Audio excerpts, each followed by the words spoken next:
Hi, my name's Jeff. I'm a contributor here at Dirty Shirt. Evan and I just got done doing some work on a 98 Chevy Blazer. We've been working on the front end of this car. What we did was we replaced the idler arm the other day, and we noticed that we had actually more problems, which is really common. Whenever you get into something, you take it apart, you find that you have more problems. So what we did is, and you can refer to the project on the site, we've already replaced the idler arm. We put the car back together, gathered up some other parts and did some shopping around and so forth, and we've acquired those parts.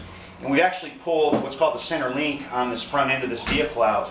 And to kind of give some idea about what we're talking about here, so here's the old one. This is the passenger side, this is the driver's side. This is the new part that we're going to replace here in a minute. What we realized, when the idler arm actually sits down on this angle, comes down over this particular connector, and we noticed that when we were doing the idler arm that this bearing was completely wasted.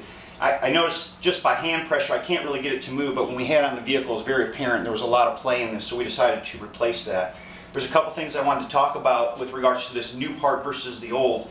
The old part is not nearly as robust as the new one. This part was $32, has a lifetime warranty. We could have gotten a higher end part for about $100, but this one seemed to do everything that we needed to do.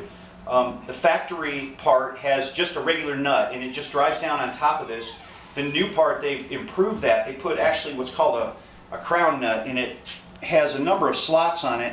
When you remove it, you can see why it's called a crown. It looks like sort of like the top of a castle or a castle building. And what happens is there's a receiving hole here for a cotter pin. So you slide this down and line the crown nut over the hole. Take the cotter pin, slide it through, and that's going to secure the nut to the part. That just seems to me to be a much better way to do something, so I really much prefer the way they've done this now.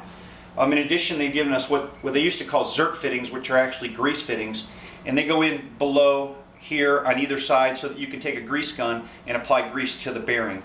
So that's what we're going to do. We're going to go ahead and put these in, give it some grease while we're on the bench, install the part, and we'll finish the project up. Thanks.